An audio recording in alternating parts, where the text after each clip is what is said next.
sonra göre yolcu ediyor turist.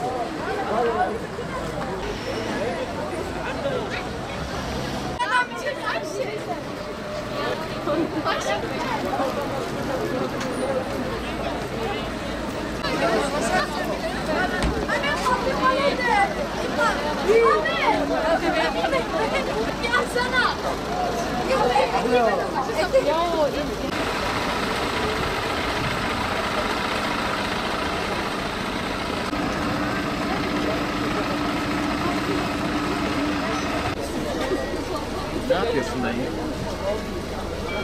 Araç mı abi?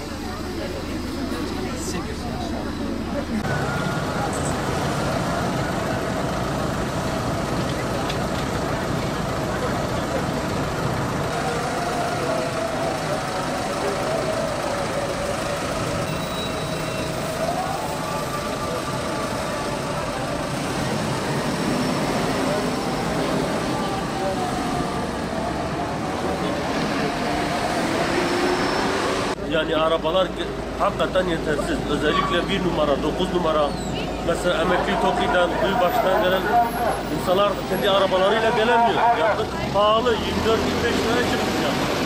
Millet nasıl gelecek bir arabasıyla? Mesela emekli TOKİ'den merkeze gelene kadar gidiş geliş ana 50-60 milyon, 70 milyon yakıt yapıyor.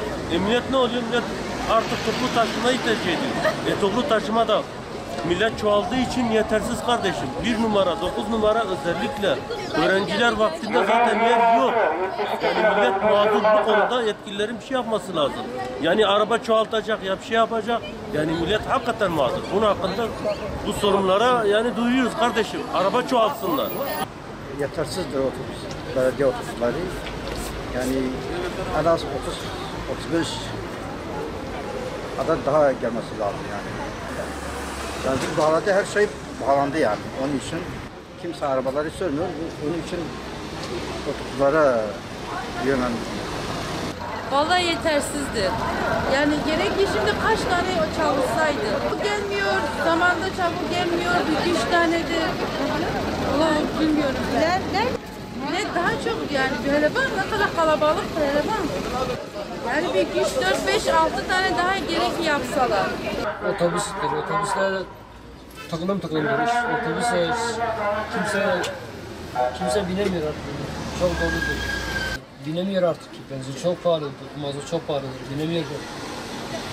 Kimse binemiyor. Aracının yerine otobüse biniyorum. Ben de olsam da otobüse biniyorum. Aracımı kullanmam. Kart dolum yapıyorum. Kart satıyorum. Yakıt fiyatı yükseldiğinden beri 50 tane kart satıyorum. İçinden gitmiyordu. 5 tane gidiyordu, gitmiyordu. Otobüs zaten azdır. Yükseltse millet o beklemezdi o kadar. Saatlerce millet bekliyor. Kimse doğru düzgün bilmiyor yani.